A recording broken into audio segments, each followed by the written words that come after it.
Mark Zuckerberg, CEO of Facebook, which could benefit from the Federal Communications Commission's repeal of its net neutrality rules. Justin Sullivan Images. The Federal Communications Commission voted on Thursday to repeal its net neutrality rules. The repeal is good news for Facebook, Google, Amazon, and the other big internet companies that have deep pockets and can afford to pay any tolls put in place by the internet providers. The repeal could make the big tech companies even more powerful, because their smaller rivals will likely have less ability to afford such fees. In the wake of the Federal Communications Commission's vote Thursday to dismantle its net neutrality rules, there's been a lot of talk about how the move will destroy the free and open nature of the internet.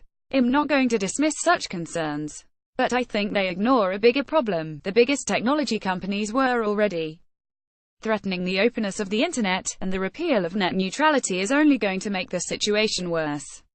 The internet today looks a lot different than it did in its early days. It's now dominated by a small handful of large tech companies that arguably have more power than the internet providers that the FCC regulated under its net neutrality rules. Facebook, Google, Netflix, and Amazon wield immense control over how we interact with others, get our entertainment, consume news, and shop.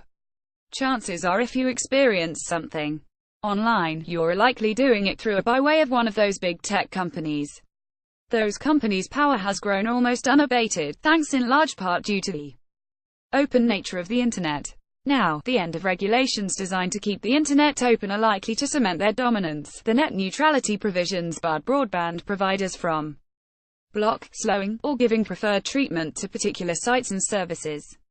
The repeal of those rules will allow the providers to do things they basically haven't been able to do before, which will likely mean fewer choices and higher prices for you and me.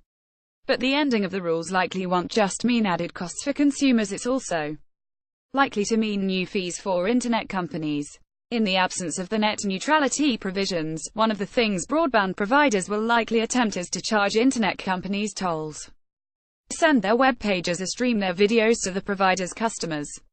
The repeal of net neutrality could mean added costs, but more power, for big tech. Ironically, this could be good news for big tech. Say, for example, Comcast starts charging streaming video providers fees to send their movies, shows, and clips over its wires. Netflix and Google-owned YouTube will likely have no problem shelling out the cash. They won't like it, mind you, but with their deep pockets, they'll be able to afford it. However, the smaller video streaming companies, whether ones that target particular niches or nascent ones that are aiming to be the next Netflix, likely won't have things so easy. Many, probably, won't be able to afford such pay-to-play schemes. And that's just in video. Imagine similar fees targeting messaging providers, e-commerce outlets, or social networking services. The post-net neutrality internet could severely weaken or kill off startup or bootstrapped companies, leaving the current giants even more powerful and much more secure. To get another idea of how big tech could benefit from the repeal of the net neutrality rules, take a look at some of the countries in the developing world whose citizens are just now starting to connect to the internet. In some of those countries, Google and Facebook have signed deals with particular carriers.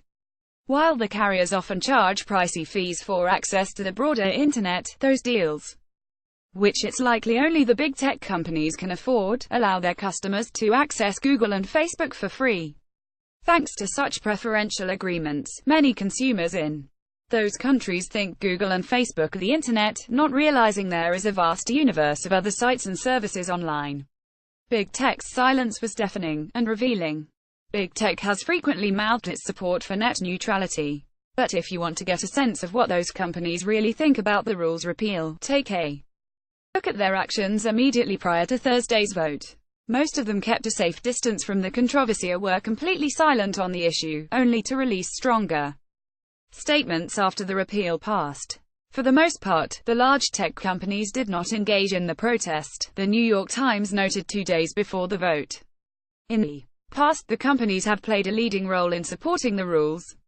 Their silence was deafening. There are a lot of reasons to be upset over the FCC's decision to repeal the net neutrality rules.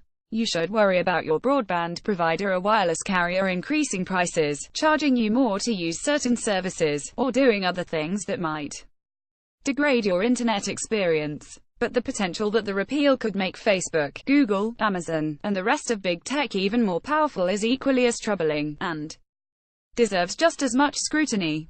Get the latest Google stock price here. See also what the net neutrality repeal means for you.